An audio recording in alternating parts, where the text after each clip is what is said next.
You have surely heard this before. You and I are spiritual beings who are having a human experience.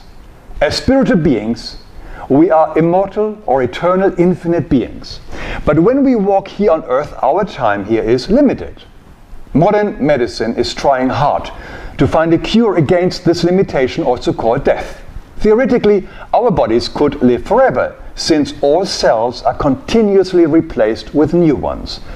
The body you and I are having today is almost totally new compared to the ones we had only a year ago. Almost every cell has been replaced with new ones.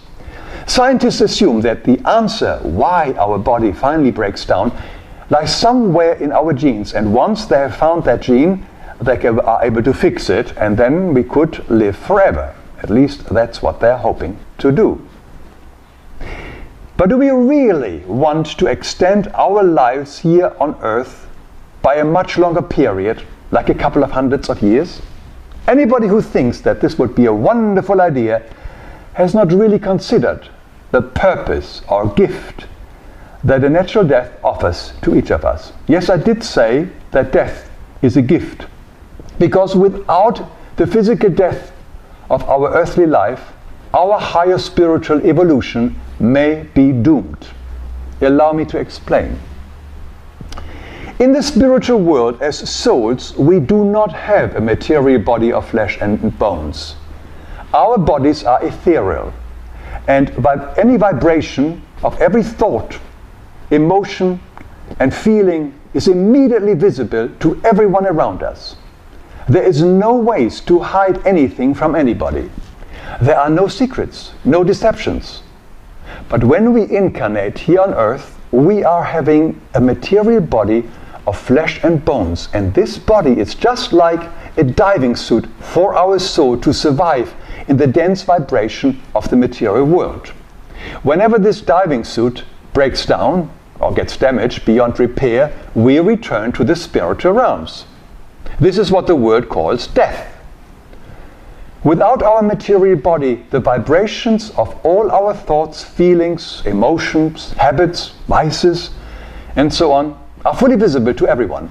But the moment we enter a material body, we can hide all our secret thoughts, feelings, and emotions. Our physical body can conceal whatever goes on within us. Outwardly, we may be smiling to others, but inwardly judging or even hating them. Others will not see our deceit, neither will we, because the law of sowing and reaping often takes a long, long time before we see the effects of the harm that we have done to others and ourselves.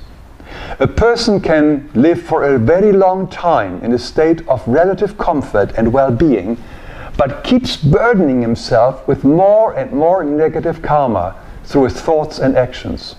All these negative impulses are stored in our soul, our subconscious, in the depository planets, and also in the body itself. Our physical body conceals our all-too-human aspects, not only from others, but most of all from ourselves.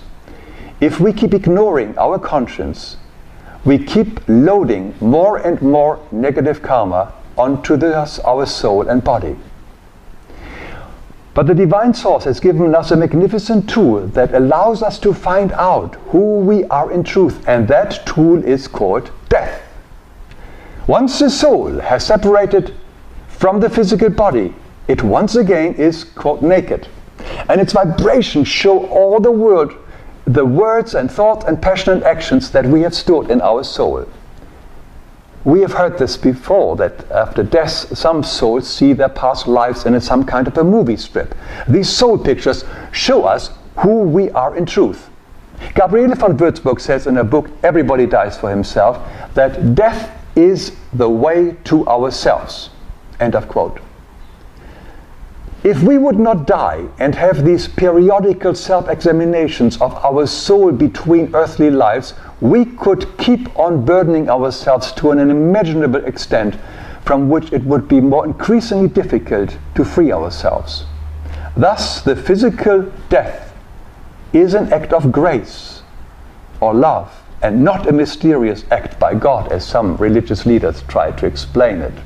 Death gives us the opportunity to look into a clear mirror and see who we truly are and what we still have to clear up and to return to our original state of magnificence and divinity.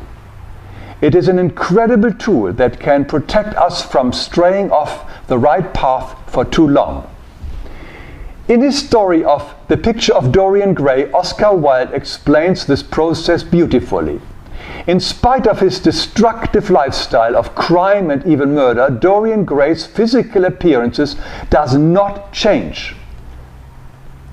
Staying always young and handsome, he fools everybody around him, most of all himself. But his portrait that he hides in his attic shows all the signs of his transgressions. It becomes grotesque and horrendous, as it records every deed, passion and crime he commits. In the climactic ending, Dorian Gray eventually faces his distorted portrait, which is his soul, with his earthly death. But we don't have to wait until we die to see where we stand. Every day we are given impulses that show us what we still have to clear up, what we still have not yet loved. Listening to our conscience, observing the signs that life gives us, and taking every opportunity to clear up any binding or negative relationship through forgiveness and asking for forgiveness, that will help us. And every day is filled with opportunities to make amends, adjust our direction, and listen more carefully to our inner guidance. And when we see death as a loving opportunity for complete self-examination and adjustment, we may want to bury our desire for eternal life here on earth and rather gratefully accept physical death as a stepping stone to a magnificent eternal life in the spiritual realms of the divine. Thank you for watching.